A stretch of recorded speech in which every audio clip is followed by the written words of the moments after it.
Welcome, everyone. Thank you for joining us today at our Davidson & Company 2020 Annual Tax Update. My name is Les Fabian. I'm a partner with Davidson & Company. For our friends south of the border, happy Thanksgiving. We thought with Thanksgiving pretty much canceled due to COVID, we could provide you some entertainment between football games, but in all seriousness, we wish all you and your families safe and healthy holidays.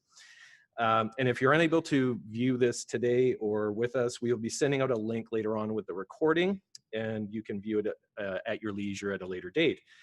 Now, without further ado, we have a number of interesting tax topics to cover today. I'll be discussing some Canadian tax and other considerations for businesses entering the Canadian market.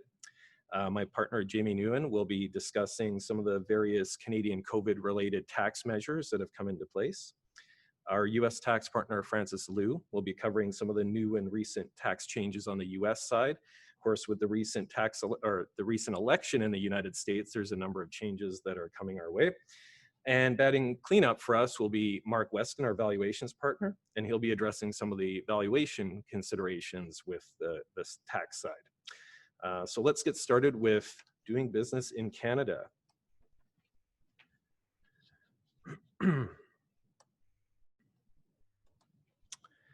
So why Canada, and regulatory considerations, as well as the forms of business entities and the types of structures that you may want to consider are just going to be a few of the areas that we're going to talk about today. Taxation in Canada, specifically with income tax and sales tax, payroll tax, will also be discussed.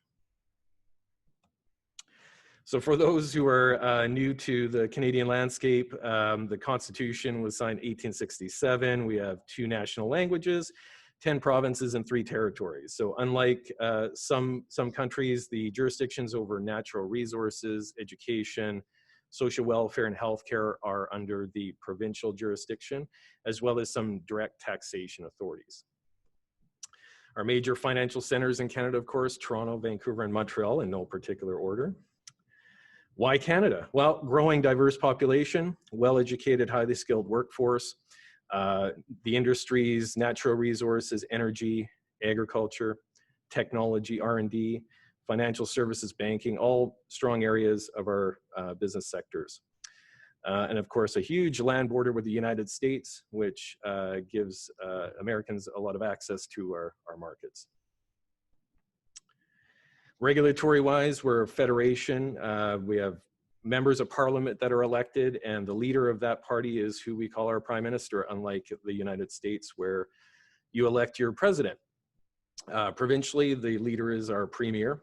And legal systems, we actually have a couple of ways we manage law in Canada, common law in most of the country.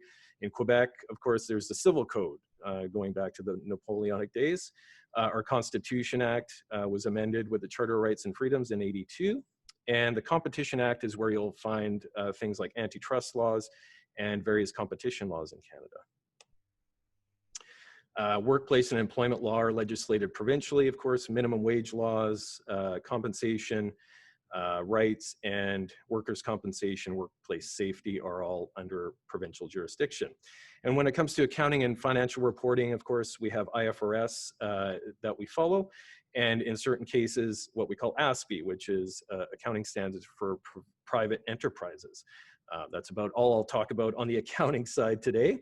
And we'll move on to other forms or other areas of consideration if you are expanding your business into Canada. The forms, generally, you would be either an individual, unincorporated, sole proprietor.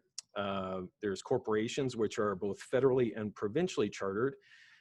Limited liability companies, or the usual Inc. or LTD is what we see most commonly.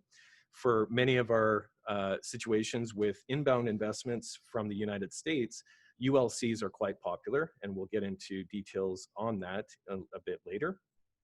We also commonly see partnerships, both limited partnerships or general, joint ventures, trusts, there's cooperatives, and of course, branches of non-resident corporations or partnerships. So expansion into Canada.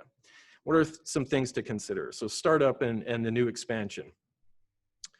Non-resident permanent establishment in Canada. So you would have to determine whether or not you do have a permanent establishment, which is ultimately what decides where you're going to be taxed. A Canadian branch, office, place of business, because only those areas would be taxed in Canada or subject to Canadian corporate tax. What is branch versus subsidiary? Well, incorporation of a Canadian entity, would you need a Canadian entity? In some cases, you would. In others, it may be in your best interest to leave as is. However, non-resident operating through a branch of the US Corp or incorporated as a Canadian subsidiary are the two more common methods. If you are a branch, sometimes it is in the best interest to also extra provincially register if you're operating through a PE that's a US entity. Some other considerations: Canadian bank accounts, whether or not you'd want to set one up to reduce foreign exchange exposure, timing to conversion, streamlining collections, payment options for Canadian customers, simplifying the record keeping, having a paper trail. In addition, you'd have to consider registering with CRA, getting a federal business number, and that would then result in your reporting of corporate income tax, federal sales tax, payroll tax, and if you are importing goods. Again, you may want to register with the relevant provincial governments if you are doing business in those jurisdictions. In particular, Alberta and Quebec, you must file separately for corporate income tax. PST or provincial sales tax will vary by province and will also require some attention. And in some cases, you have a provincial employer health tax, which it varies by province with payroll. So provinces such as BC and Ontario have brought these into place. Now, if you're not actually expanding or moving starting a new business in Canada, you may be looking to acquire or merge with an existing Canadian business. So you would be targeting an existing business to merge or acquire? Would you be looking at assets versus shares, as the tax results would vary considerably?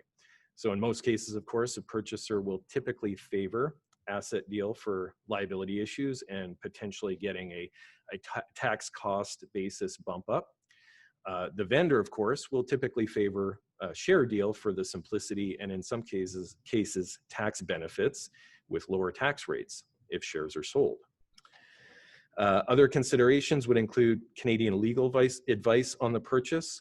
If you're incorporating a new Canadian entity or an exact acquisition corporation, potentially there could be differences in the property and secured debt laws or employment laws, which would also require some Canadian legal advice. And of course, the due diligence process. So looking at not only the financial and tax, but also the legal issues or considerations of the target company. So when you're planning the structure, do you need an acquisition corp? In some cases, creating a new corp to merge with the target may provide you a bump in the paid up capital on the shares. And this would provide you with a greater amount of tax-free capital to return in the event you're doing a distribution. Or do you need a blocker corp in order to meet tax treaty eligibility? Tax elections. Perhaps there would be a possibility to bump up the tax cost basis of certain assets. And are there any sales tax exemptions, things like GST, that may avoid having to remit and collect on the transaction? As well, with the target company having a change of control, there would be a deemed taxed year end of a Canadian target corporation immediately before that date. If the status of the company has changed from a Canadian controlled private corporation, that too will trigger a deemed year end. And as a result, there could be tax loss carry forward restrictions and expiries that would need to be considered. So structural considerations. So acquisition of a Canadian target business. Would you need to use a Canadian acquisition corp for the financing the target to ensure tax efficiency? As I mentioned, capitalizing the Canadian acquisition corp and maximizing the puck for tax-free distribution would be one of the benefits of doing so. So how is the Canadian acquisition to be financed?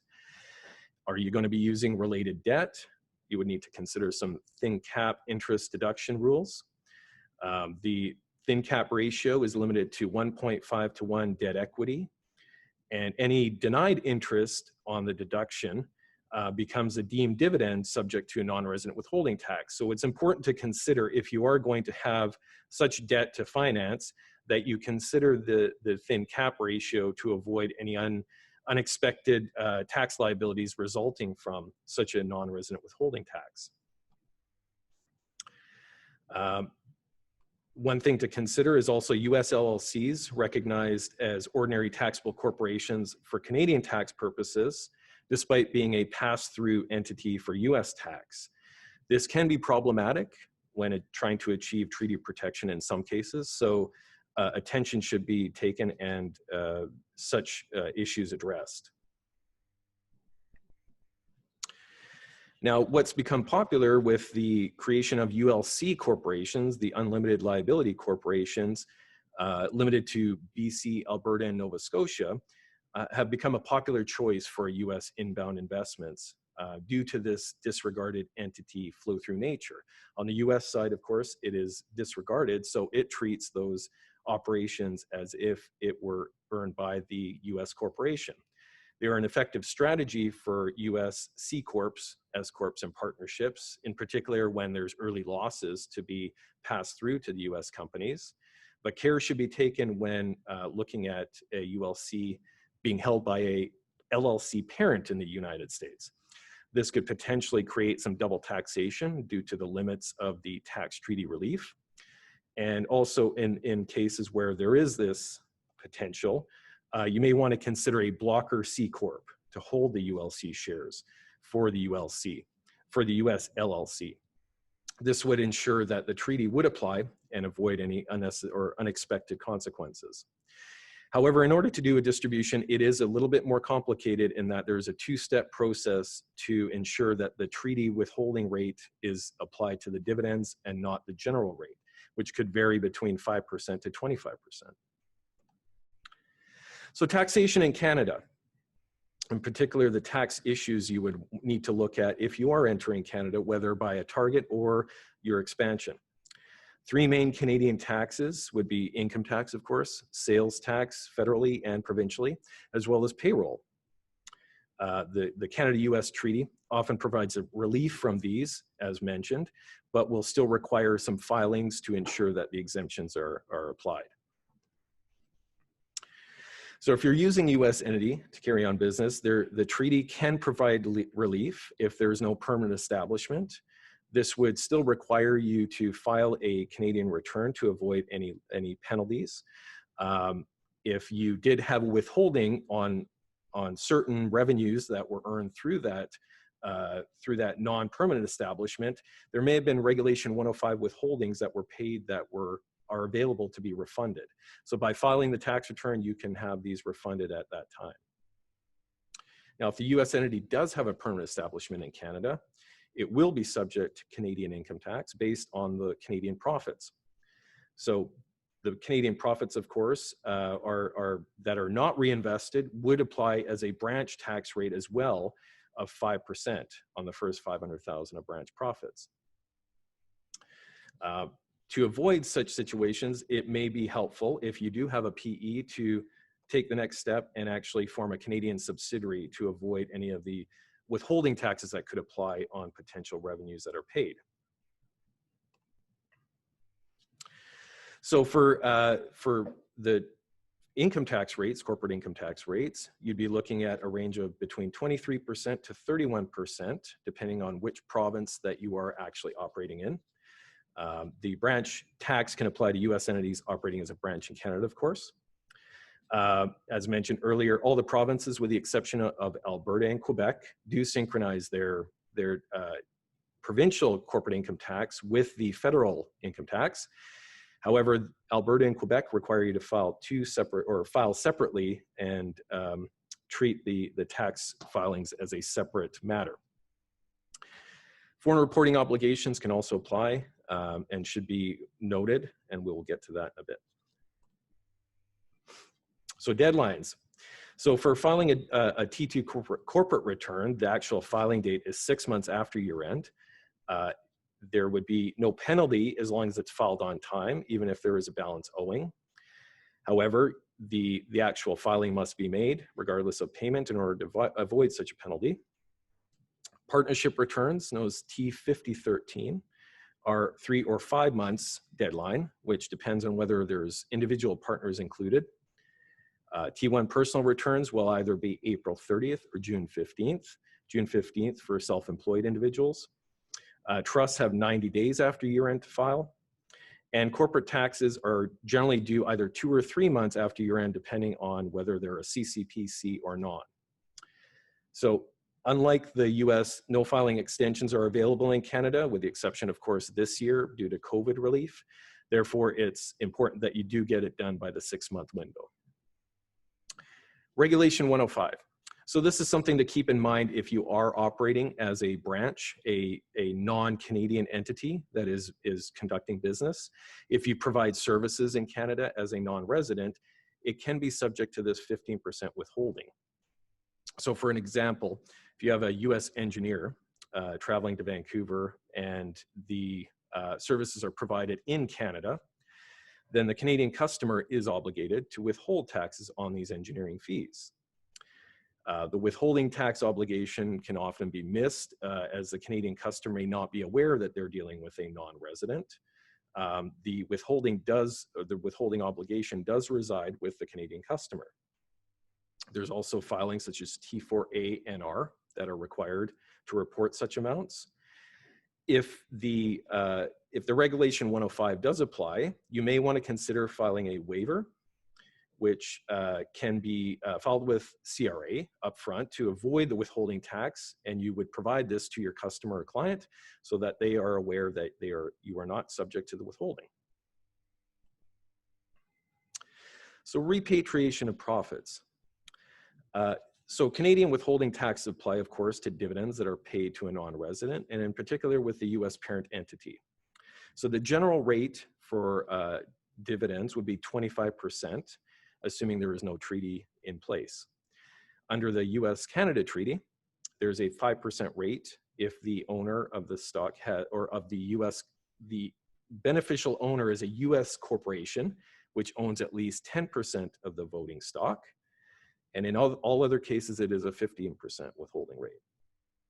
And again, there would be an NR4 filing required by the Canadian subsidiary to report such dividend amounts paid. So one of the more common things that we see in Canada where you have a non-resident investing into Canada is rental properties, of course. So Canadian withholding tax does apply to rental income. The domestic rate is 25% on gross rents. This too can be reduced if you to the 25% of the net basis if you file an NR6 form, which would be on the net profit basis. Tax return can be filed and to deduct rental expenses that are paid in relation to the rental income.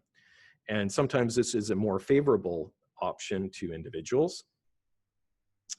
Some of the additional Canadian tax compliance and withholding requirements that should be considered with real estate, similar to the US FERPTA rules, should be addressed early on, as there are a number of compliance requirements that have a short time frame. So sales tax. So federally, we have the GST or HST, depending on which province you're in. HST, of course, is a harmonized sales tax with the provincial sales tax. So GST alone federally is a 5% rate. It's a VAT-style tax, as if you're familiar with other jurisdictions. It allows the registrant to recover the GST they pay on eligible expenses and net it against what they claim or charge to their customer. And the net difference, of course, is remitted. As I mentioned, some provinces have combined their GST and their PST rates to a blended rate called harmonized sales tax, or HST. So we see this in a number of provinces, such as Ontario and in the Maritimes.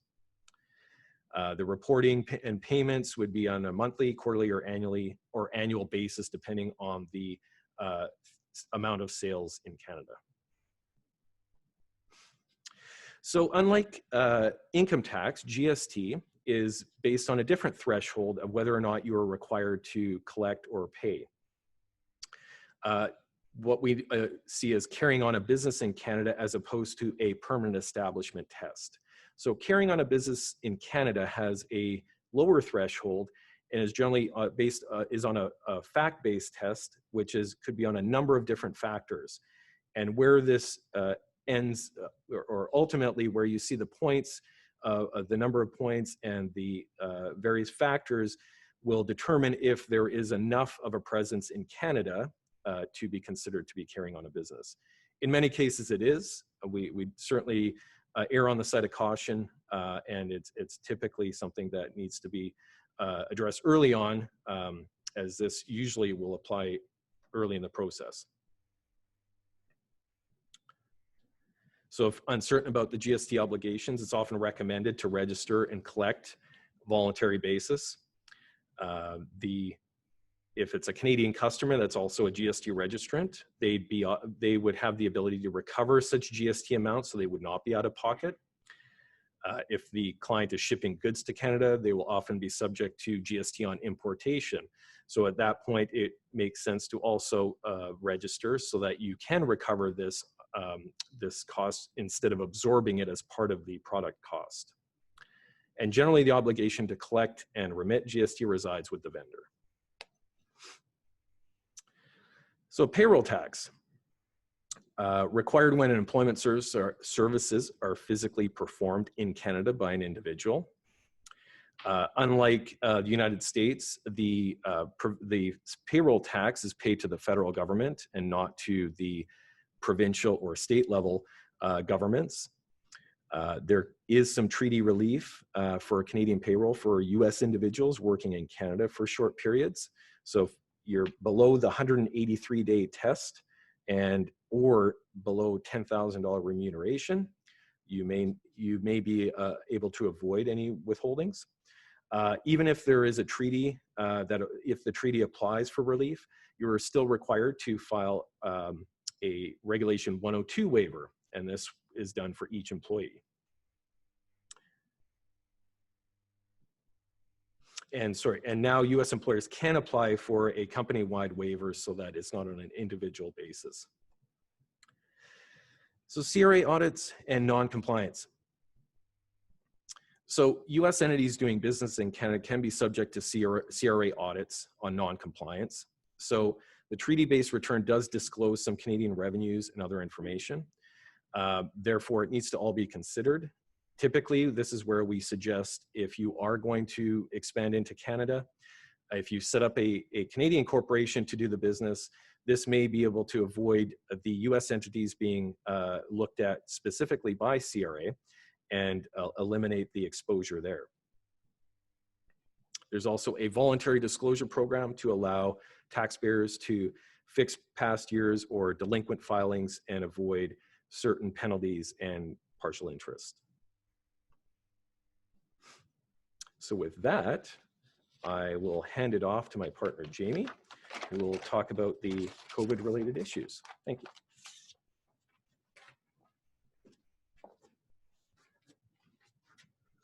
I'm gonna set my timer on here so that I don't go overboard.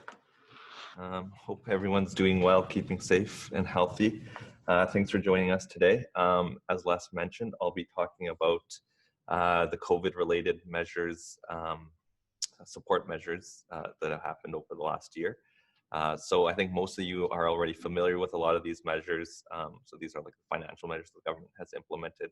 I'll also talk a little bit about the audit activities on the CERB and the CEWS.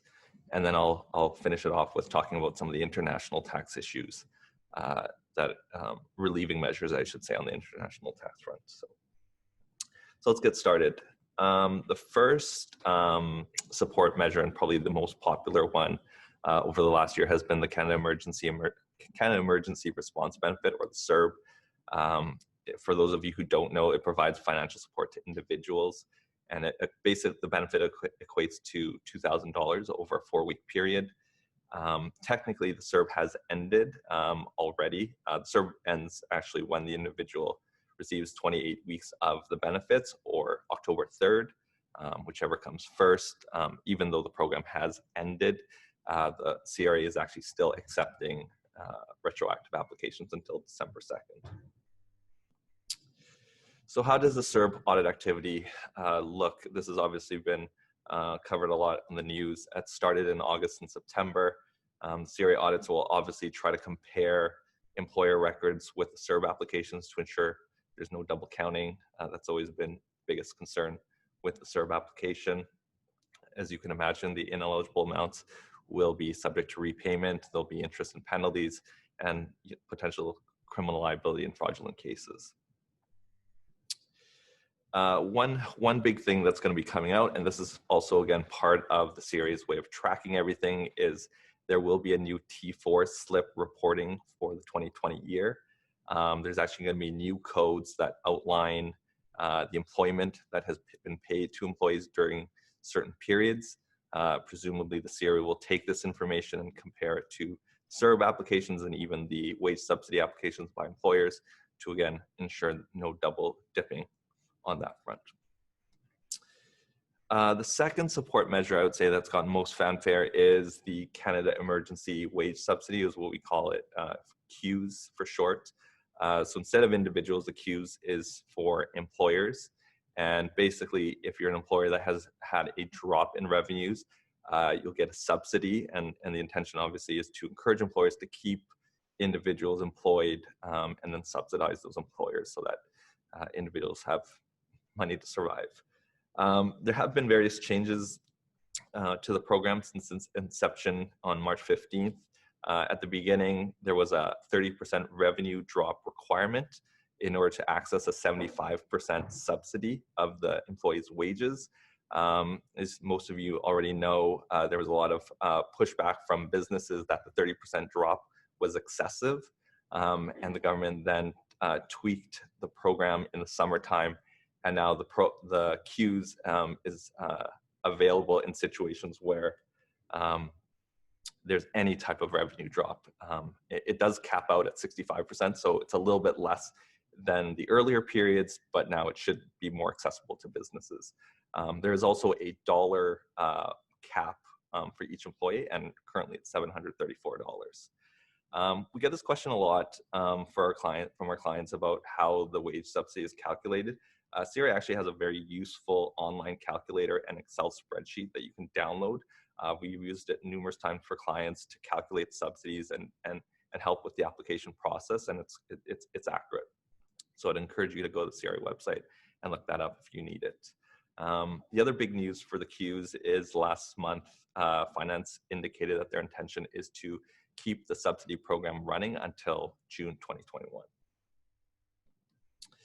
This is what the just a graph of what the current CEWS rate structure looks like. So if you start from right to left, you can see if there's no drop in revenues, obviously you get no subsidy. And as your revenues start to climb, your drop in your revenues, I should say, starts to climb. The subsidy rate also begins to climb, and you'll see at 70% revenue drop, you'll hit the maximum. An employer will hit the maximum subsidy rate of 65% under the current program. In terms of dollar amounts, if you take an example of an employer who has an employee with a gross salary of $1,000 per week under the period 8, one of the more current periods, this is what the subsidy amount would look like. Again, there's no drop in revenue, then there's no subsidy. At say 40% revenue drop, the subsidy rate is 32%, which is basically 40% times a 0.8 ratio.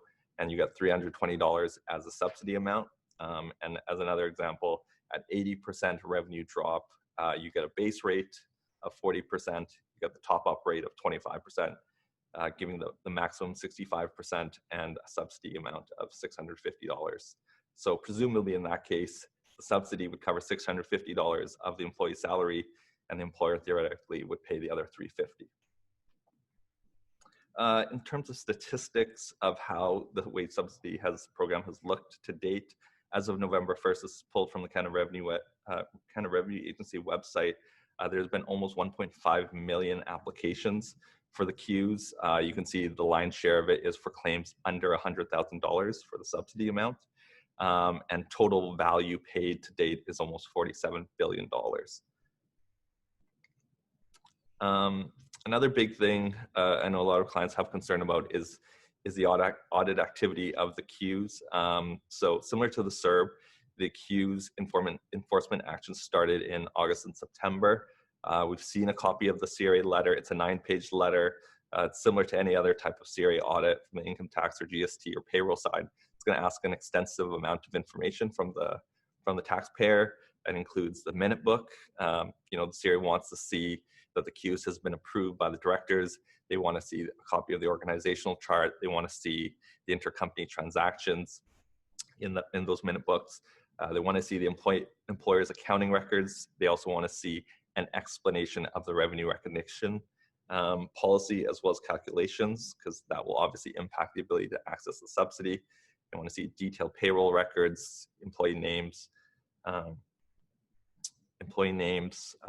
hours worked, and so forth, and employment contracts for employees. So there's actually even more than that, but those are kind of the key ones they're asking for. And interestingly, the CRA has indicated on the letter that they want the information within 10 days of the letter, which seems quite short considering most CRA letters, audit letters give a 30-day time frame, but they have said that you can request an extension if needed. The next support measure that I would say has gotten a lot, that has been quite popular, is Canada Emergency Business Account, or we call it CEBA for short. And what it is, it's a 0% interest loan up to $40,000. And the main benefit is to basically forgive 25% or $10,000 of that $40,000 loan, as long as the $30,000 is repaid by December 31st, 2022. The deadline for the CEBA is December 31st of this year. Similar to the CEWS, the CEBA has transformed a little bit over time to increase eligibility for businesses that have been affected by COVID. There's now an increase in the payroll eligibility range. Sole proprietors can actually now apply for it, as well as family-owned corporations who use dividends as remuneration rather than payroll. And the other good information is that last month, the government also announced that they'll be increasing the CEBA loan amount from $40,000 to $60,000, and that up to $20,000 of this will be forgivable. The newest subsidy or support program is the Canada Emergency Rent Subsidy, which replaces the old CECRA, which basically provides a rent subsidy to those businesses that are affected by COVID. So there will be a subsidy of up to 65% of eligible expenses until June 2021, with an additional lockdown support subsidy of 25%, and meaning the total rent support could be upwards of 90%. The rent subsidy amount under this program will be very similar to CEWS in that it'll be based on a revenue drop amount. What was, I think, pushed a lot to the government is now the CRA will actually be administering this program. So this is a table of what the base subsidy rate will look like. So if you look at revenues drops of 70% or more, you'll hit the maximum subsidy rate of 65%. This is again the base rate. Between 50 and 70%, you'll see again that ratio there, and so forth. The 0.8 times the revenue drop is very similar to the CEWS as well for revenues less than 50%. So what is this top up 25% lockdown support rate? So these are for locations that have been subject to a public health order at any time during a particular qualifying period. It's prorated for the number of days that were on lockdown during that particular period. So the conditions that need to be followed are conditions that need to be met in order to qualify for this lockdown support rate. Is that you need to obviously qualify for the base rate, and there needs to be a public health order that requires the organization to completely shut down its location or cease some or all of its activities, and the ceasing of those operations need to be responsible for at least 25% of the revenue drops. In terms of the table of what this looks like, so you can see the blue line is the base rate subsidy, and then the lockdown support is on the dotted line. So you can see at you know, when the revenue drop is quite significant, you'll basically hit that 90% threshold. If again there's lockdown support, you have a significant drop in revenues at 70%, you could potentially get 90% of your rent covered through the subsidy program. In terms of eligibility for this program, I know a lot of people are going to be wondering what this is, especially since it's so new. Most businesses will actually qualify, including individuals, taxable corporations, trusts, NPOs, and partnerships. Again, there needs to be a drop in the revenues between the comparable periods. Luckily, there's no minimum drop requirement, and you need to have a qualifying property with specific related expenses. So what is a qualifying property? It's basically your business location that you're operating in. Doesn't matter if you own or you rent it, and you need to use it in the ordinary course of your business. A non-qualifying property would be a home, cottage, basically a personal residence. So I imagine if you're working mainly from home, you're probably not going to qualify for this. And any properties you own that are primarily used to earn rental income from non-arm's length parties, from arm's length parties, will not qualify. So the eligible expenses, simply put, are basically your rent payments if you're renting your business location. If you do own the property, you also could qualify under this program. And what will be covered is, your interest on your mortgage, the insurance, property taxes. The other requirements for eligible expenses is that they need to be paid to an arm's length party, so it can't be someone related to the business. It must be in respect of the particular claim period, and it must be paid or payable under a written agreement before October 9th. There is an eligible expense limit as well. So even if your rent is stupidly high, there's still a cap on this. So per business location, it's $75,000 and $300,000 for in total for all locations if a business has multiple locations. So let's see what this example looks like.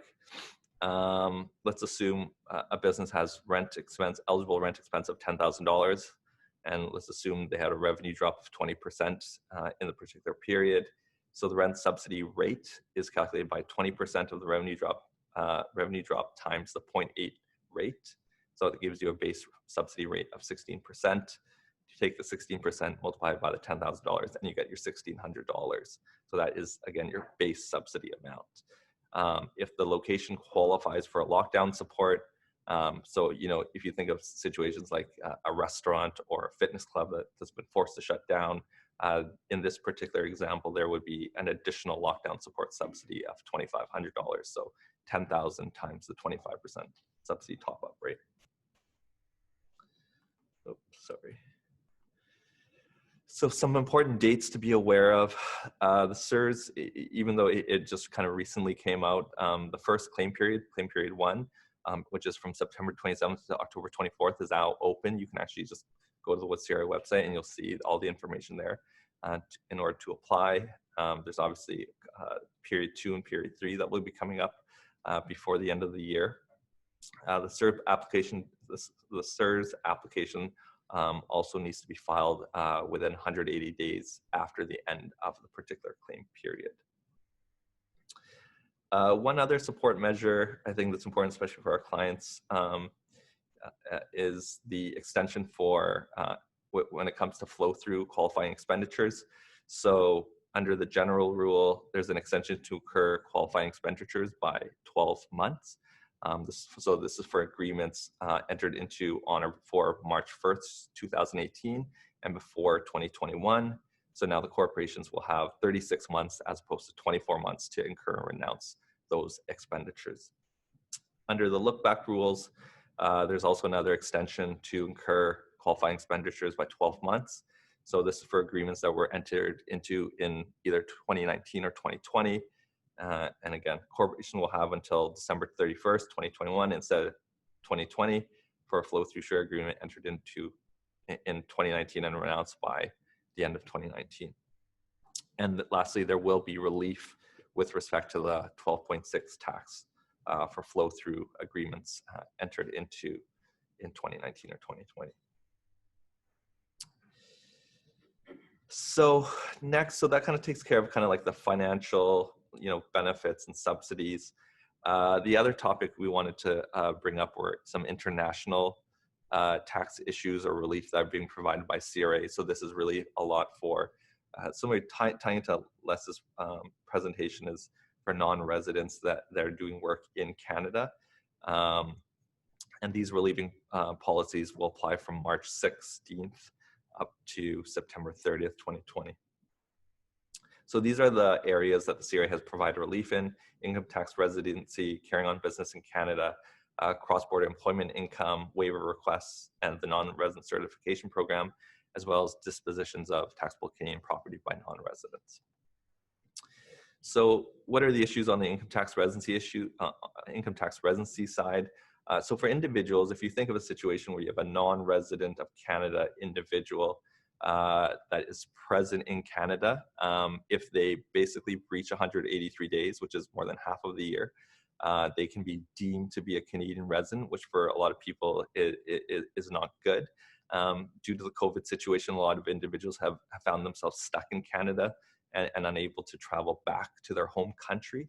And so this was brought up with the CRA, and they have indicated that they will not count the days that a non-resident individual is in Canada due to a travel restriction when it comes to that 183-day test.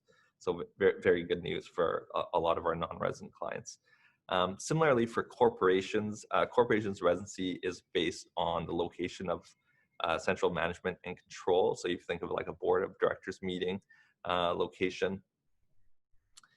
So the issue here is if you have a foreign director that is stuck in Canada and they have to attend board of director meetings from within Canada due to this travel restriction, the corporation could be theoretically deemed to be a Canadian resident if in fact it's really say a US resident corporation.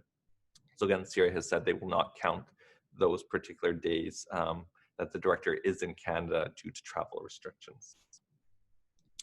When it comes to carrying on business in Canada, another issue is and Les touched on this earlier, is if you're a non-resident entity, you could be taxable in Canada if you're carrying on business in Canada and you have a permanent establishment in Canada. So if you think of some situations where you have employees that are stuck in Canada due to a travel restriction, that may create a permanent establishment, CRA has said that they will not consider those particular days that they're stuck in Canada due to a travel restriction. And this will also apply to the services permanent establishment test. Cross-border employment income. So very commonly, and Les again touched on this, when it comes to the Canada-US treaty, if you're a non-resident employee of a US resident individual that is temporarily working in Canada, you could actually be exempt from Canadian payroll under the treaty where the remuneration is less than $10,000 or the number of days in Canada is less than 183 days. So again, very similar to my previous slide, the employee might be stuck in Canada due to travel restrictions. CRA has said they will not count those particular days. Waiver requests under Regulation 105, 102, as Les mentioned, those relate to reducing withholding taxes or source deductions for employees. The issue here is that the CRA needs those waiver applications approved before they waive the ability to not withhold. And they usually say that they can process it within 30 days. Obviously, the CRA has also experienced interruptions, and so they've said they will not assess a person for a failure to deduct under Regulation 102 or 105 if the interruption is due to their CRA's fault, basically. Non-resident dispositions of taxable Canadian property. So if you have a non-resident of Canada that is disposing of taxable Canadian property, just think of a situation where, say, a US resident sells some Canadian real estate. They're required to notify the CRA within 10 days of the disposition date and also remit withholding taxes within 30 days after the end of the month of the disposition date, unless a clearance certificate is issued by the CRA. CRA has we've gone through this during the summertime with CRA. They're obviously shorthanded right now, and they are not able to process all these in time. What they've said is that they will issue a comfort letter to basically relax those remittance of those withholding amounts within that 30-day period. I will say, though, that the comfort letter isn't really new information. That's something we actually always ask for, simply because CRA is never really able to respond within that 30-day period. But just know that you can actually ask for a comfort letter in this situation. And that's the end of my section on COVID-related measures. I'm going to turn it over to Francis. Again, I would encourage you guys, if you guys have any questions, send them our way. We'll try to answer them at the end of the presentation. Thank you.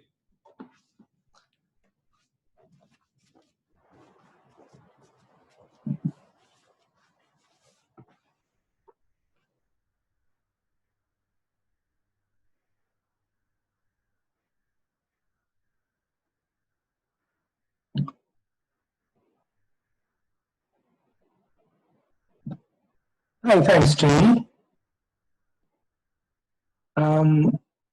So the first thing I want to talk about on the US side is the Tax Cuts and Jobs Act.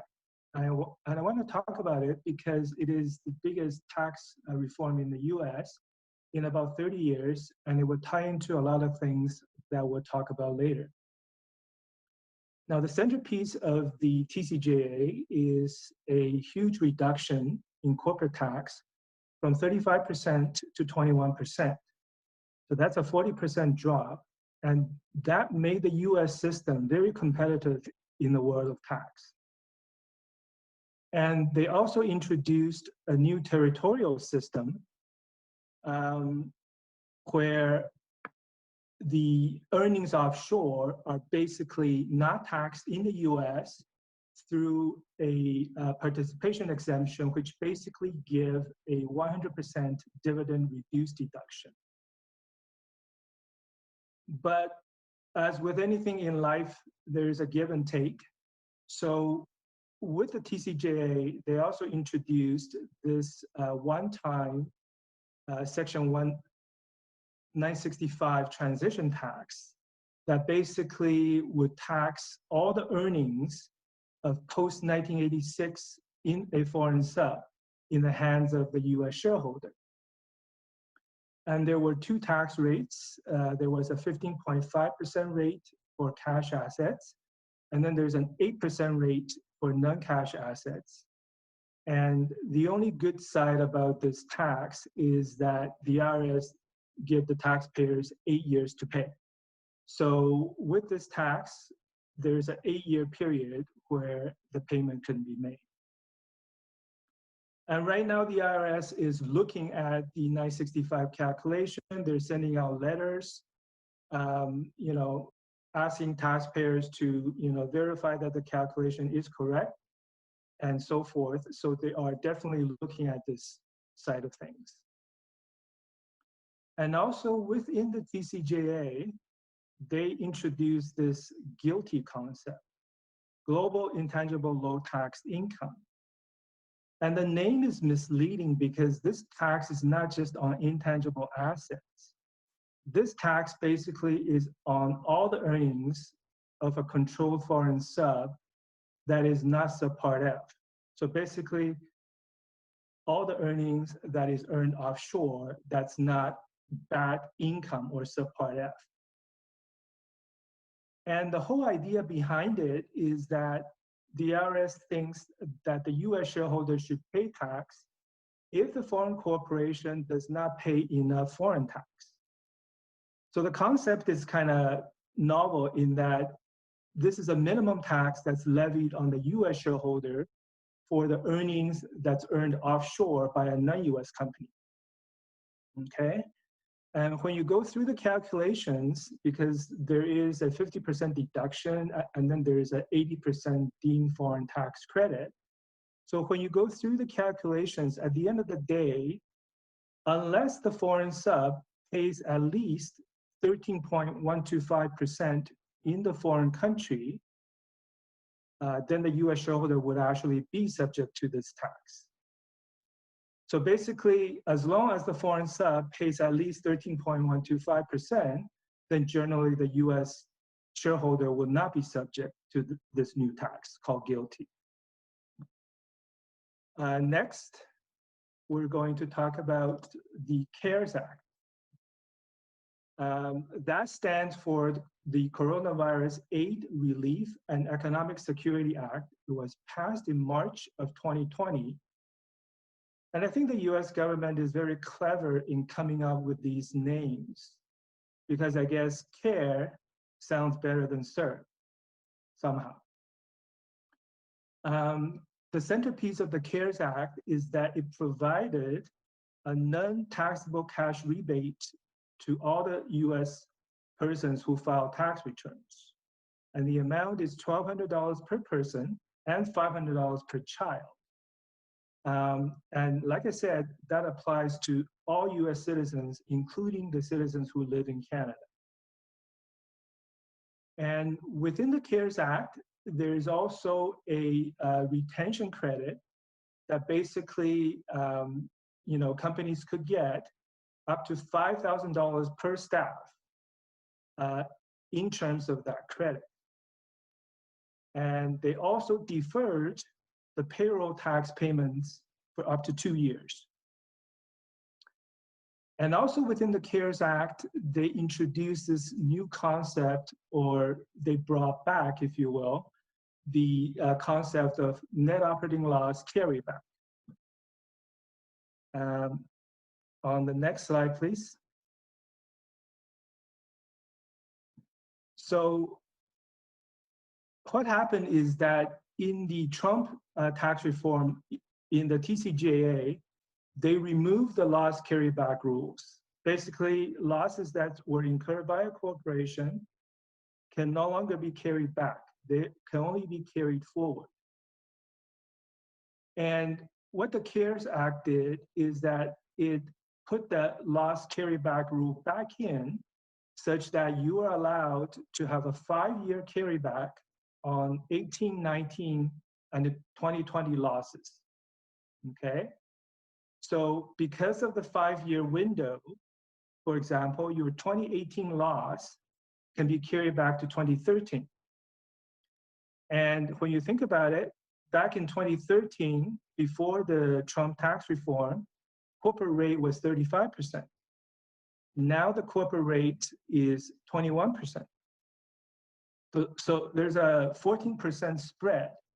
And obviously, you want to carry the loss back versus forward, right? Because you get 35% back. And this set of rules allows for that. And the policy behind this is that they want to put cash back in the taxpayers' hands. Next, we're going to talk about something that Jamie touched on the Canadian side, which is a very similar concept. So the IRS came out with this revenue procedure 2020 back in March of 2020 because they realized that there are a lot of non-US people stuck in the US because of COVID-19.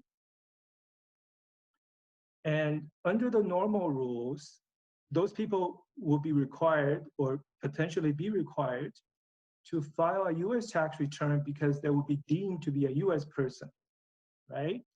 Because how the rules work is that a foreign person would take 1/6 of the days that you were in the US on the second preceding year, 1/3 of the days you're in the US in the preceding year, and every day in the current year, and you add those numbers up, and if those days are 183 or more, then you are deemed to be a US person for US tax purposes, and you gotta file a US tax return.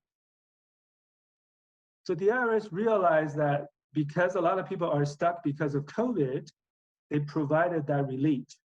And how that works is that you can exclude up to 60 days from that 183-day test.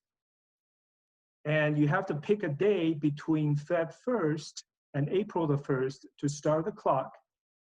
And then you can not count up to basically 2 months from the 183-day test. Now, within the revenue procedure, there is a definition of what a travel disruption is.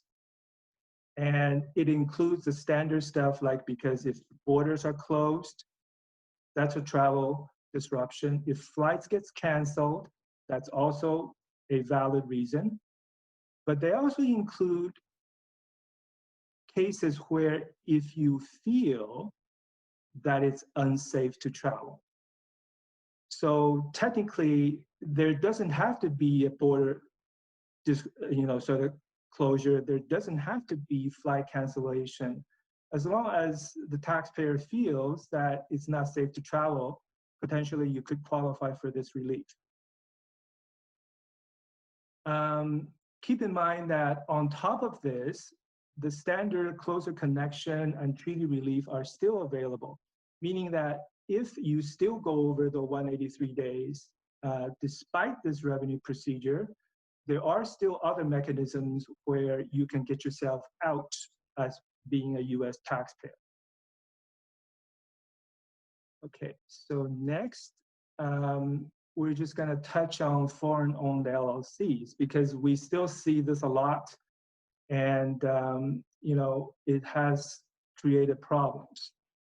So basically, an LLC that is wholly owned generally is treated as a disregarded entity, meaning that it's not a separate paying tax entity. It doesn't file a federal tax return. It may file a California return, but it doesn't file a federal tax return in the US, and it doesn't pay any federal tax on its own because it's a disregarded entity and the income flows up to the owner. But if that LLC is foreign owned, then there's a special rule that says only for 5472 purposes, that LLC will be deemed to be a corporation. So even though for tax purposes, it pays no tax, for 5472 reporting purposes, it is a corporation. And it needs to file a 5472 to report related party transactions with, for example, its Canadian parent. And if it doesn't, then there is a $25,000 penalty, which went up from $10,000 a few years ago for each and every 5472 that's missed. So that unfortunately is something that we've seen a lot, which is not good. And the other thing too is the hybrid rules. And I think Jamie also touched on this briefly, is that because the LLC is treated as a physically transparent entity in the US, basically a flow through, but for Canadian purposes, it is still a corporation. It is a hybrid, meaning that it will have problem getting treaty benefits. So that's not a good thing either. Next, we're going to talk about corporate liquidations. Again, this is a common transaction that we see a lot, and this is something that needs attention. So whenever a corporation gets liquidated, say you have a Canadian company that wholly owns a US sub, and the US sub gets liquidated, whenever a US company is liquidated, there is a reporting obligation that has to be completed within 30 days of when the plan to liquidate is adopted. And you need to attach a copy of the plan to liquidate to the IRS reporting form, which is 966. And if the US sub is owned by a Canadian parent, then what we have is an outbound liquidation. And because of that, there is generally a deemed sale of all the assets within the US sub. And there could be potential gain on the liquidation. And because of that, there is another set of forms that you have to fill out. It's called Form 966. And unlike Form 926, there's hefty penalty for Form 966. And the penalty calculation basically is 10% of the fair market value of the assets liquidated within the US sub. It doesn't matter if at the end of the day there was no gain. It's based on the value of the assets that were in the US sub that went out of the US. And the penalty is 10% of that value up to $100,000. And the other thing that also goes with all this is that if you don't file the Form 926, the audit clock never starts, meaning that the audit window that the IRS has on the transaction is forever open. So, Form 926 is a very important form, and because of the penalty profile, this is something, like I said, that we've seen a lot, and it needs to be done properly. Okay. Next, I'm going to just talk about some of the potential tax changes that are coming with the new president-elect. So he has published his tax proposals at different points in time. And the centerpiece or the goal of his proposals is that he wants to raise the US tax revenue by 3.3 trillion over a 10-year period starting from 2021 to 2030. And the centerpiece of his tax proposal is he wants to increase the corporate tax rate from the current 21% back up to 28%. So that's a 33% increase. It's still lower than the pre-TCJA's 35%, but it is a lot higher than the current 21%. And that would generate a ton of revenue for the Treasury. And on top of that, there's a proposal to levy a minimum tax, and the rate being floated is 15%. But there's a plan to introduce a minimum tax on corporations, not on the taxable income, but on the book income of the corporation. And that proposal basically says if the book income of a corporation is at least 100 million, then there should be some sort of minimum tax on that. So I think the only good thing is the threshold is very high. And the reason behind this proposal is that, he felt that there's a lot of games being played on the book to tax adjustments. So even though a corporation may not have a taxable income because of, say, loss carryover or whatever, as long as the corporation has large enough book income, they want to tax that. The other thing that's on the table is with respect to GILTI. Like I talked about earlier, GILTI was the product from TCJA back in the end of 2017, and it created this 10.5% tax on US shareholders of CFCs, controlled foreign corporations, as long as the CFC doesn't pay enough foreign tax, currently at 13.125%. So the proposal is that GILTI rate will go up to 21% from the current 10.5%. And how they get there is they're going to increase the corporate tax from 21 to 28, right? Then instead of the 50% deduction that's currently available for GILTI, they're going to knock that down to 25%. So you end up with 28% at 75%, which gives the 21%.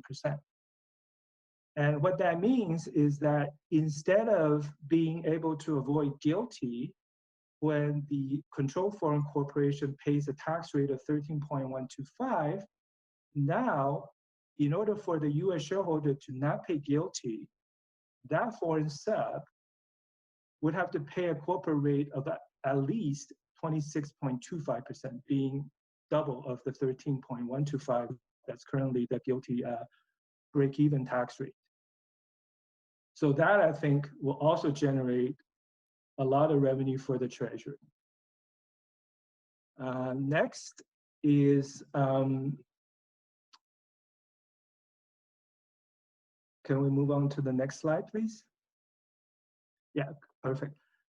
He will also raise the top personal rate from 37% to 39.6%. And that's for taxpayers with income of $400,000 or more. So basically, the top rate will be restored, you know, to the level that was pre-TCJA, pre-Trump tax reform. The next one is going to hurt for a lot of the wealthy Americans, is that the proposal will be that for people who are wealthy and have high income, there will be no preferred tax rate on capital gain or dividends. Capital gain and dividends in the US are taxed at a much, much lower rate currently. And the proposal is that if your income is over $1 million, you should pay tax at the ordinary rate on everything, including capital gain and dividends. So that's out there. Next is that he will introduce or reduce, if you will, the current estate tax amount that is not subject to tax from 11.58 million to 3.5 million. So how it works right now is that if somebody dies in the US and their estate is not more than 11.58 million, there is no US estate tax because of the unified credit. And the proposal would be to knock that number down from 11.58 to 3.5. And that number happens to be the number that the estate tax floor was back in 2009. So I have no idea why that number is picked, but that's the number back in 2009. And there's also a proposal to raise the top estate tax rate from 40% to 45%. And this potentially will have impact on Canadians with US real estate or US stocks, because those assets are US situs assets for US estate tax purposes. So with that reduction, even though the US-Canada Treaty does give Canadians the benefit of the unified credit, because of the drop in that floor or that total unified credit, you know, that potentially could catch Canadians with US real estate and US stocks, which is not a good thing. So I think overall, there's probably gonna be increases in US tax rates. There's gonna be, you know, a lot more tax revenue for the Treasury under the proposals that he has put forward. Okay, so next, the takeaway from all this is, you know, there are two certainties in life. There's death and there's taxes. And US tax just seems to be a changing certainty, especially with the new president coming in. And with that, I will turn it over to Mark.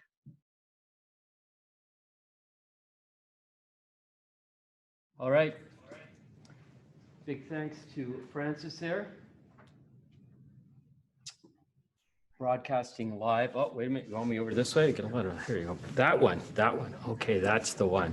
Big thank you to Francis, broadcasting live from our US tax headquarters.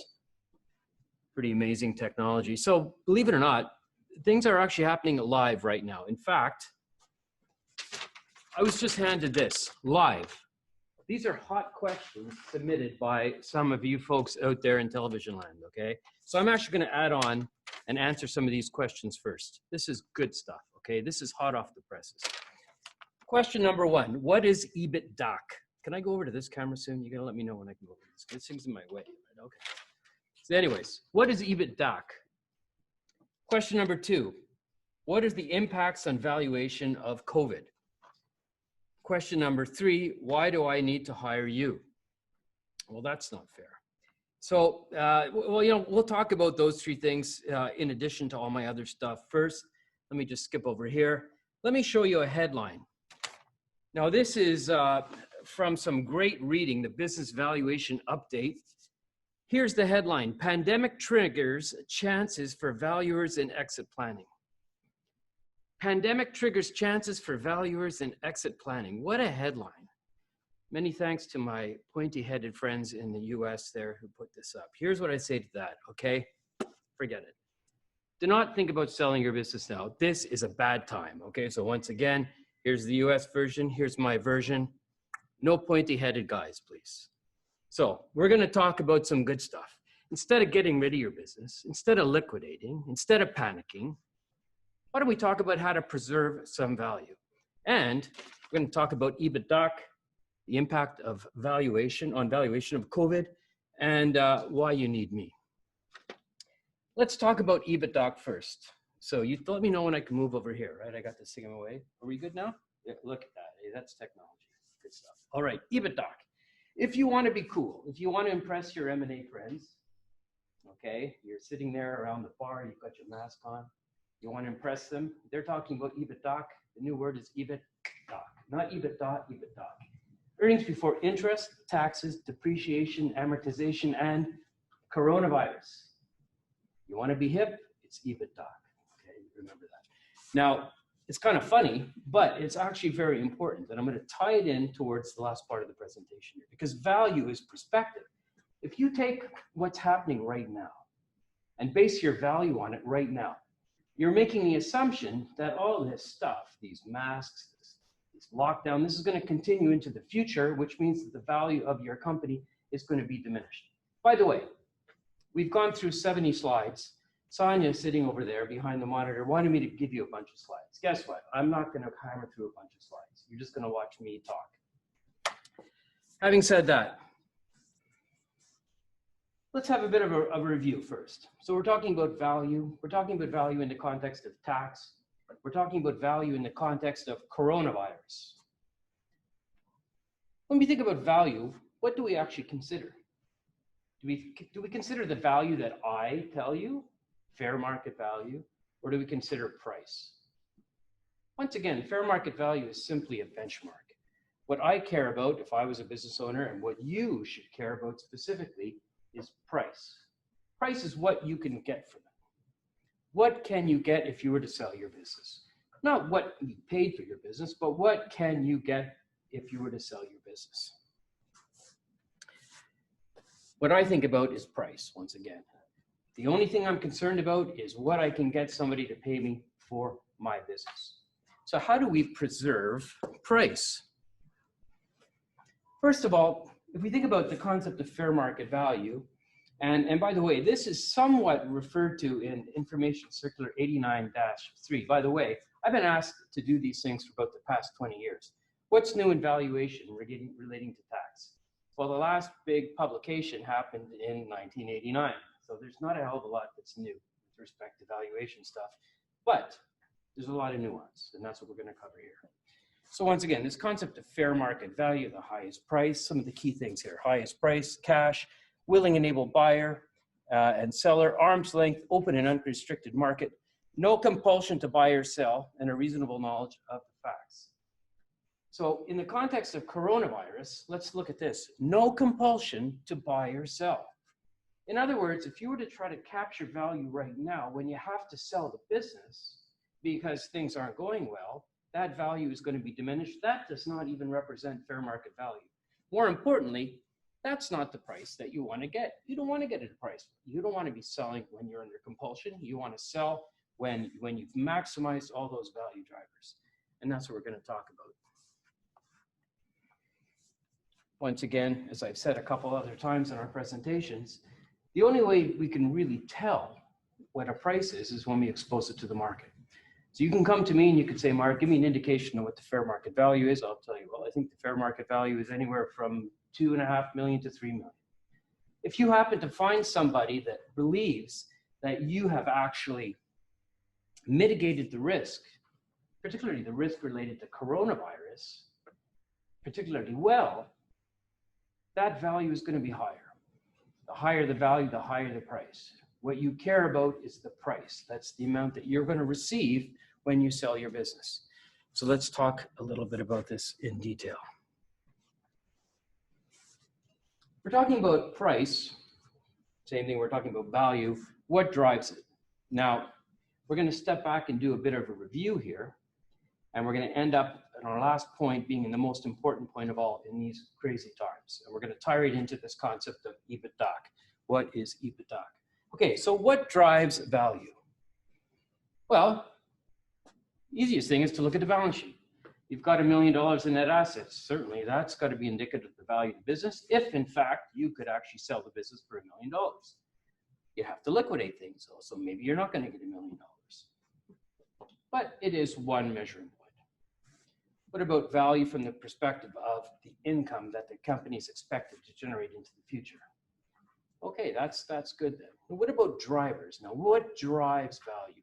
With respect to assets, you can't really drive much value there with respect to your assets because they're recorded on the balance sheet at what we expect to be their net book value, which approximates their fair market value, we'll say.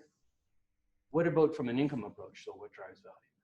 Let's think about revenue. Okay, revenue drives value. Certainly, the higher the revenue, the higher the bottom line.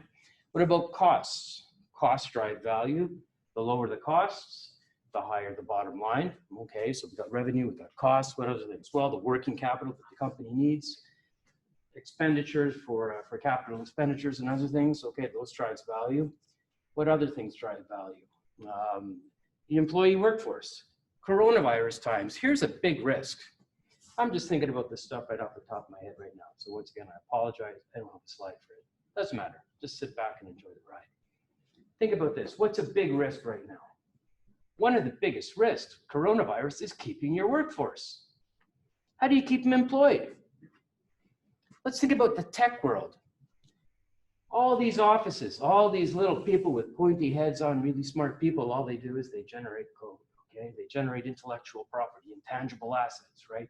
They're a key driver. One of the biggest risks as a business owner, particularly in a tech firm, would be the risk of keeping those people employed. I don't want to lose my workforce. That's the biggest asset that all companies have that isn't necessarily recorded on the balance sheet. Very, very big asset. So let's think back here. We want to preserve value, so we understand what drives value. Okay, we understand that revenue drives value. We understand that costs drive value. We understand that our workforce, probably the most valuable asset we have, drives value. Let me tell you one of the biggest things that drives value and price, the amount that you're going to get paid. How about this?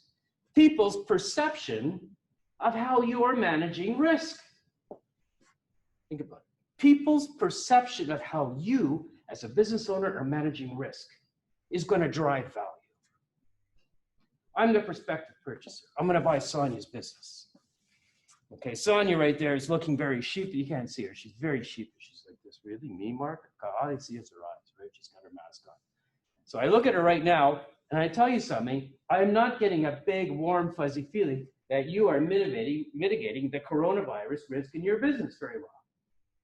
Meanwhile, I've got Les back there. Les is looking at his phone right now, okay? He's looking at his phone. He's texting away. He's got things covered. He's mitigated the risks associated with the coronavirus. How has he mitigated that? He's got an infrastructure in place. He's taking care of his most valuable asset, being his workforce. So now let's look at this, putting it back into reality. If I'm going to buy Sonia's business, the thing I'm going to look at is, what are your revenues, Sonia? What are your costs, Sonia? Most importantly, what infrastructure do you have in place to mitigate the risk associated with coronavirus?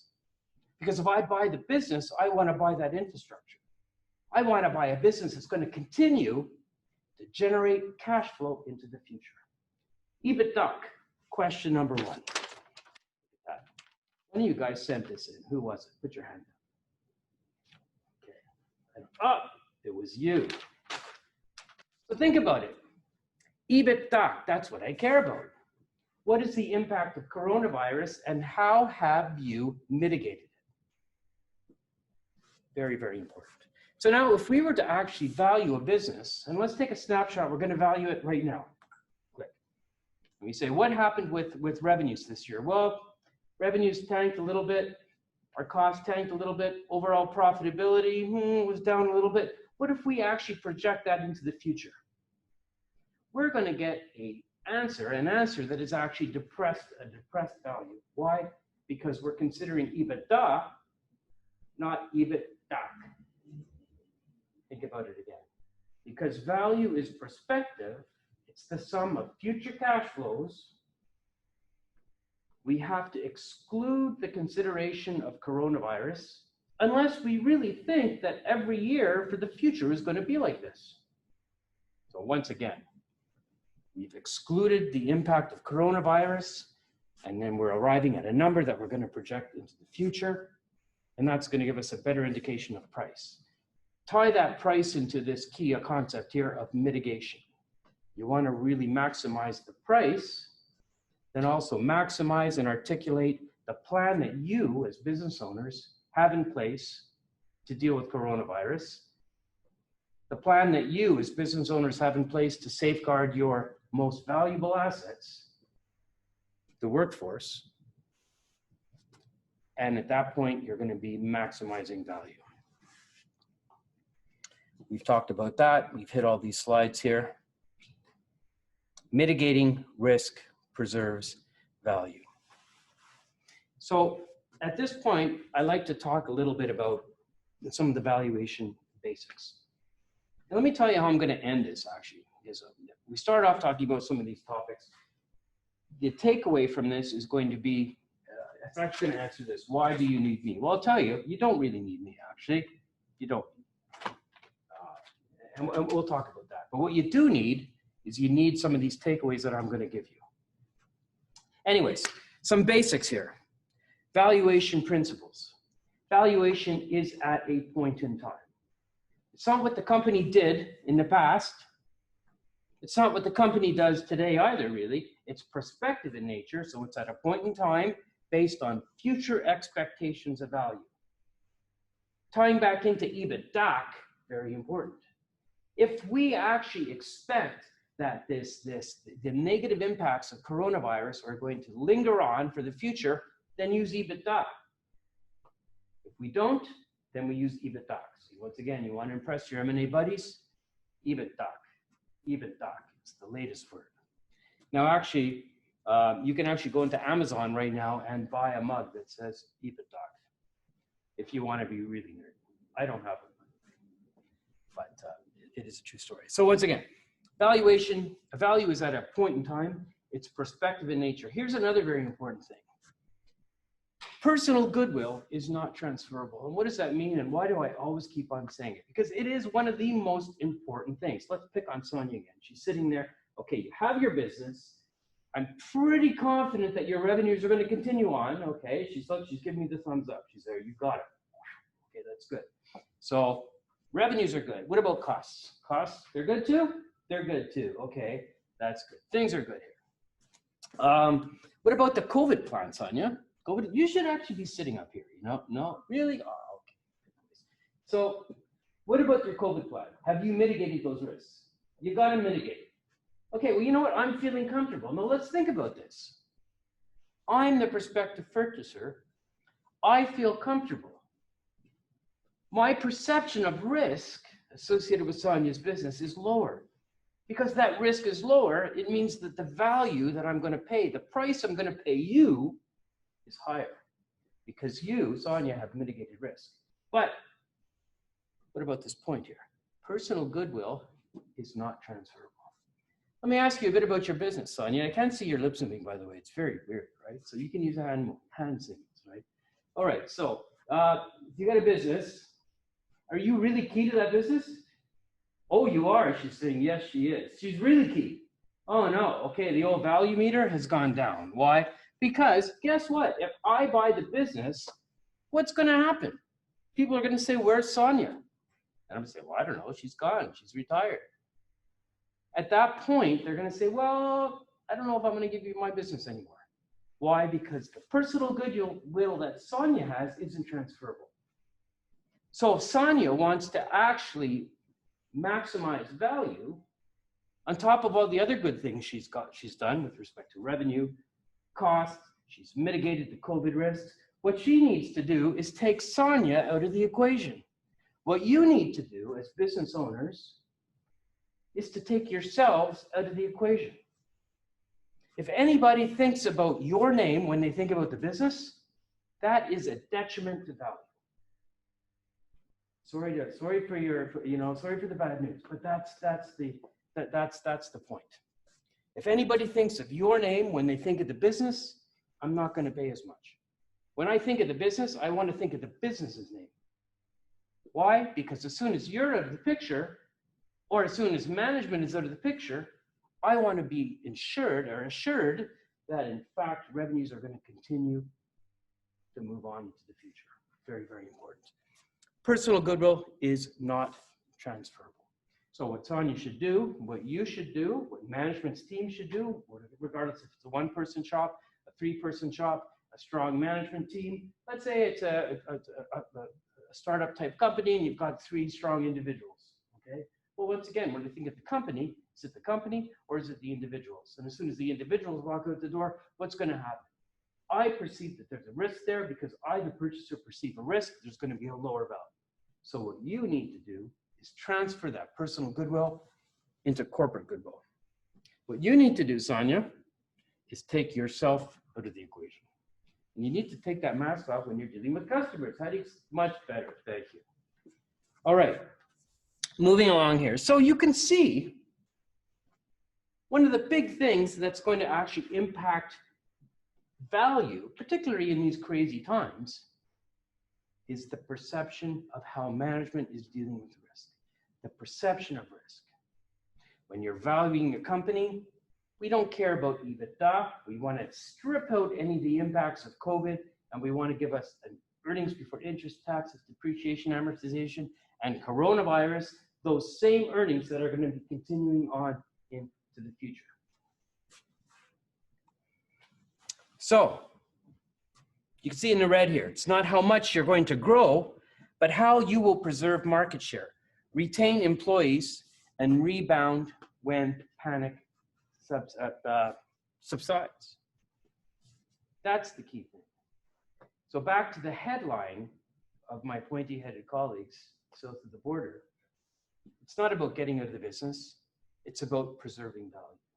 It's about mitigating risk. It's about having a plan in place that articulates how you are dealing with coronavirus-related risks. Those could be risks related to revenue. Those could be risks related to suppliers. In fact, I'm valuing a business right now. And I asked them what the impacts of the coronavirus are going to be. At the end of the day, they said, well, it was going to go up a little bit here, down a little bit there, but overall, there was no impact at all. And they said, well, what about suppliers? Well, they said some suppliers are going to be impacted, other suppliers are not. Overall, it's not going to be impacted. I said, what about employees? And they said, well, luckily we've drawn down our line of credit a bit, and we were able to keep our employees. We haven't lost our workforce. Why? That workforce is the machinery that drives value, particularly in an accounting firm.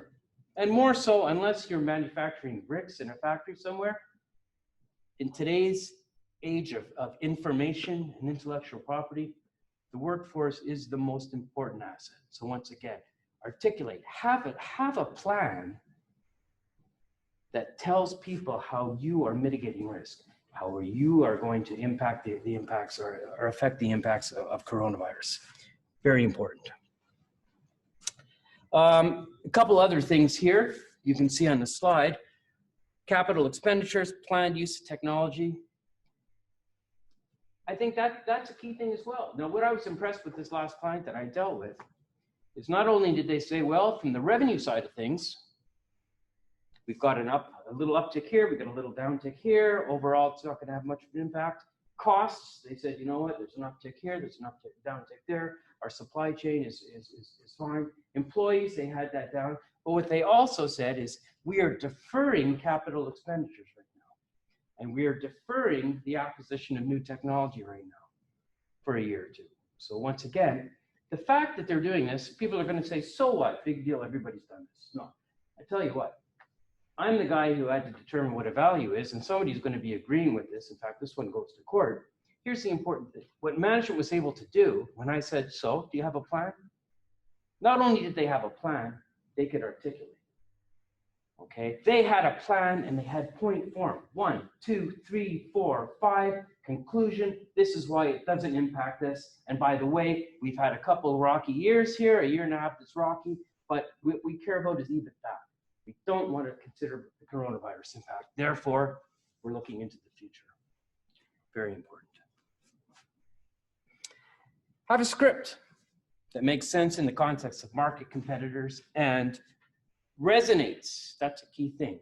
Resonates. What does resonate mean? Well, the fact that I remembered the client's narrative and how much it impressed upon me as a valuer. And by the way, you know, people often say, well, Mark, you conclude on value. How do you conclude on value?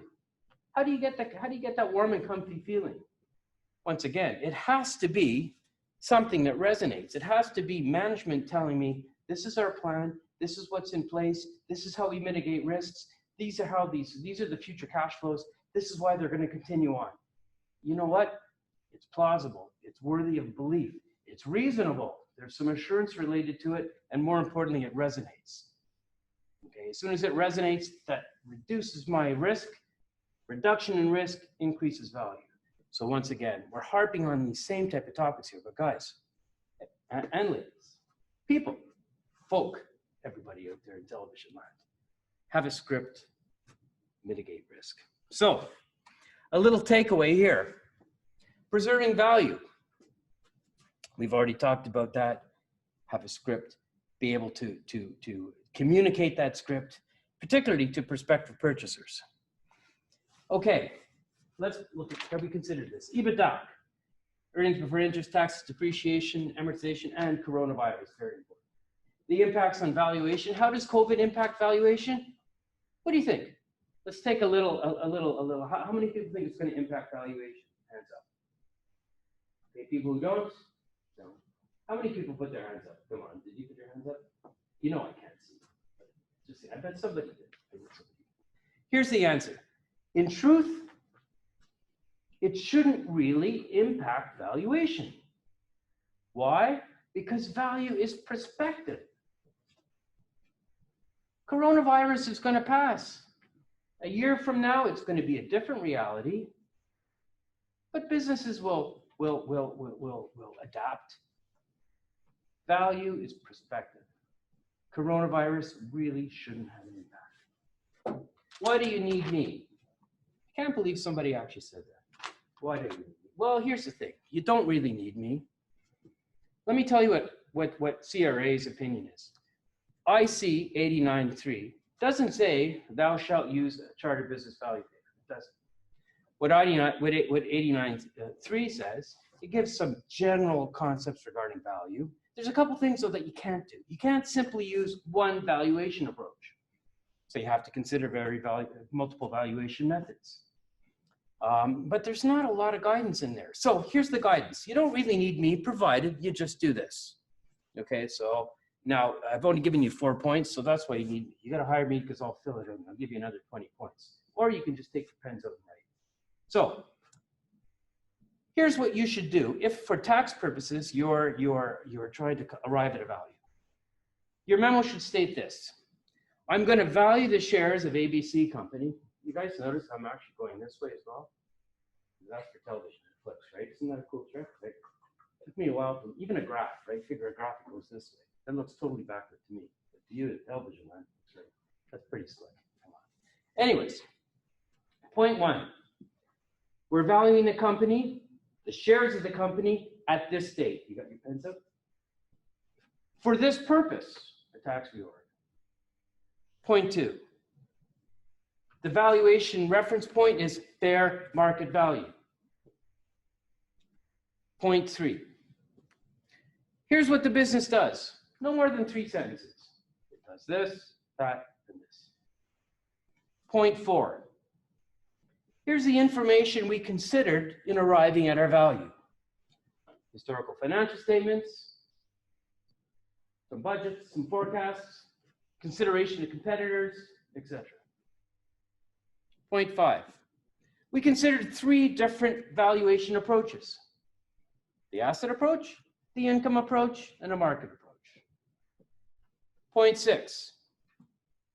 We believe that the company is worth more than their net assets. Therefore, we use the income approach. Specifically, we just capitalize cash flow or capitalized earnings or whatever the case may be. We didn't use the market approach because there weren't as many comparable companies out there. So we did it. Asset, income, and actually, I should be going the other way. I'm sorry. Asset, income, and market. Point 7. Here's our calculations. Now, here's the thing. Your calculations don't have to be perfect, but they have to be down there. We took income, we timed it by a number, we arrived at this. Point 8. Here's why we think our answer makes sense. Point 9. Here's our concluded value. If you guys put that together in a memo form and you give it to Les or to Jamie or even to Francis, at least it's a story. It's a narrative. It may be wrong. You want to know if it's right? You got to hire me. Hey, no pay, no play. Sorry. But at least you may be able to fool somebody. It's a story. It's a story. Do you need me? You don't. So let's wrap up very quickly. Remember that. I'm going to flash back here. Look at this, eh? Here's the American perspective. Pandemic triggers chances for valuers and exit planning. No, do not exit your business. Plan, mitigate, have a script there that says how you're dealing with coronavirus. Point 1. Point 2, worry about EBITDA. I don't care about this year's earnings that might have been blippy. I care about earnings before interest, depreciation, taxes, and coronavirus. Why? Because value is perspective. Last point, if you're wrapping this up in the context of a memo for Jamie or for Les or for Francis or any tax person for that matter, have a story. Have a story. The bonus takeaway here is for yourself. Number 1, be able to explain how you're going to mitigate coronavirus risk. And number 2, make sure you transition personal goodwill. Very important. Last point, very brief memo, 6 or 7 points. Is the answer right? Who knows? That, my friend, is why you need me. And at that point, I'm going to hand it off to Les. Thank you so much, folks. Look forward to seeing you again in person.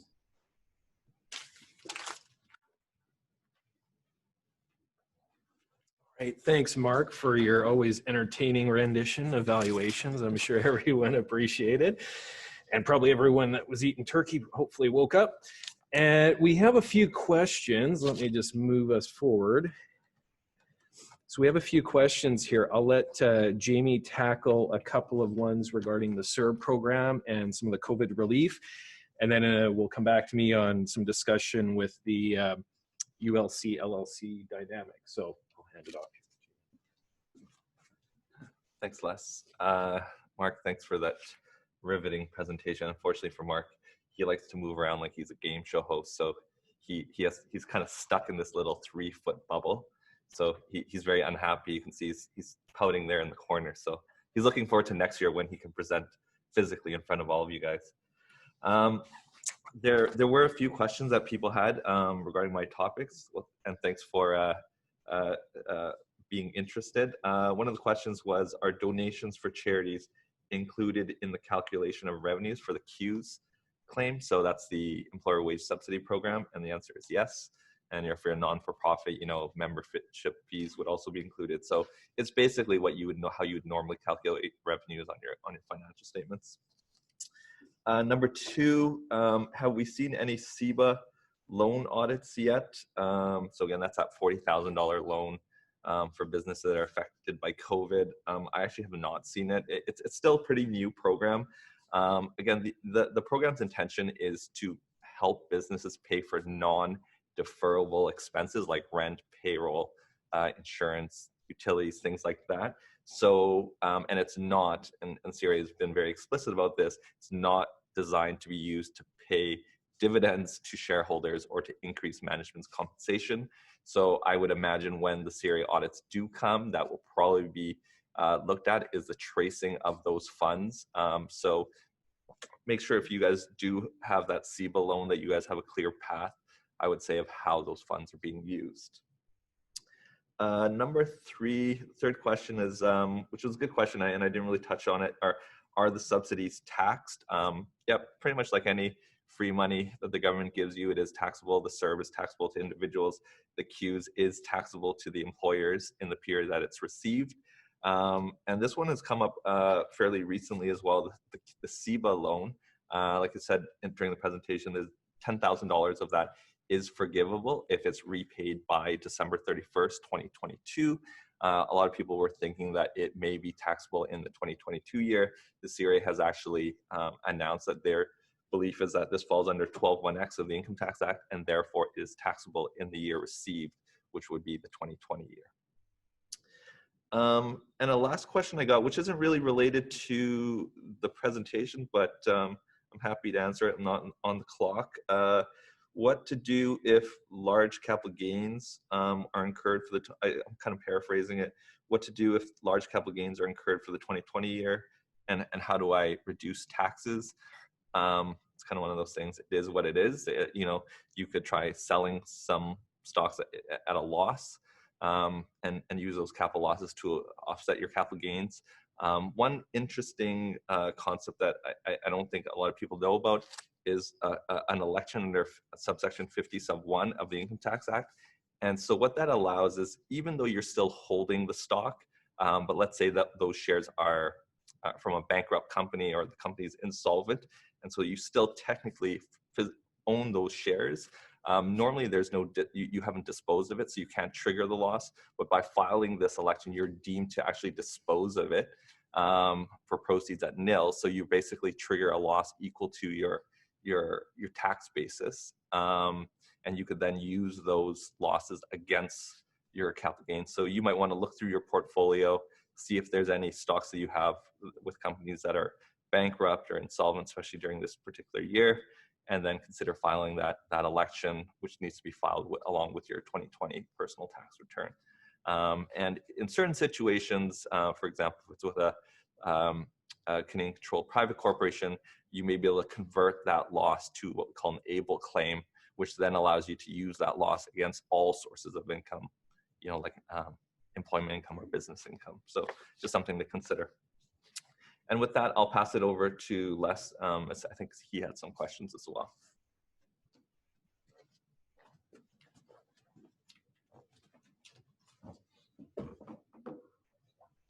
Thanks, Jamie. So we did have a question, I guess a two-part question regarding the ULC and the US LLC issue that we talked about earlier. So the question was, what is the difference between a regular Canadian limited liability corp versus a ULC for tax? And the second part of this was, why is a US LLC holding a Canadian ULC directly a problem? So to start with, so the difference between the two from a tax point of view is really nothing. The regular Canadian limited liability corporation is taxed the same way that a ULC is taxed, the only difference being the liability matter. And that is there's unlimited liability.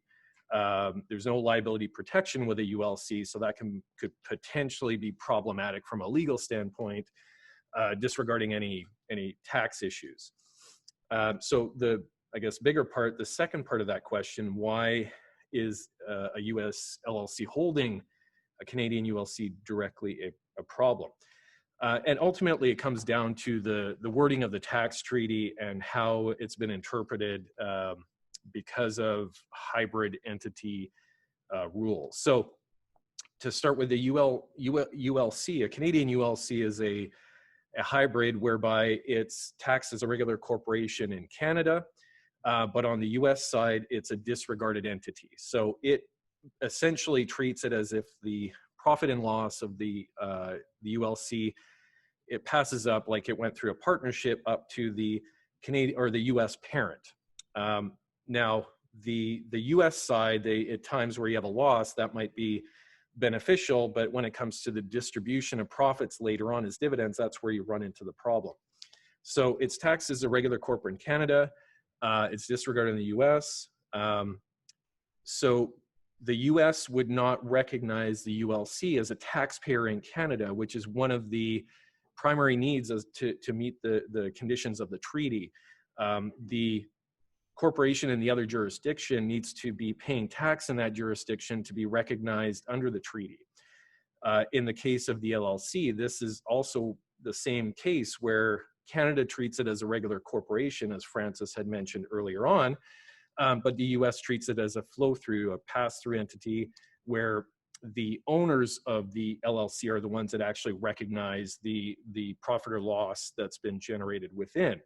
So because the LLC itself is not taxed in the US, it then doesn't get recognized under the treaty for Canada.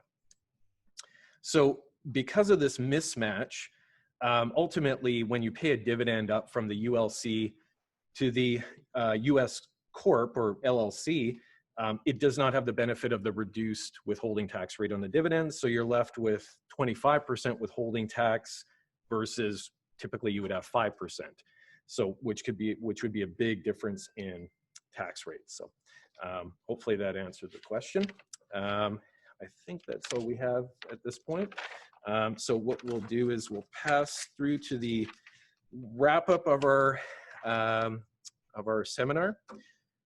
So some contact details for your presenters today. If you have questions for us, feel free to reach out, email us. We'll try and get back to you with any questions afterwards if we haven't been able to cover them during our session.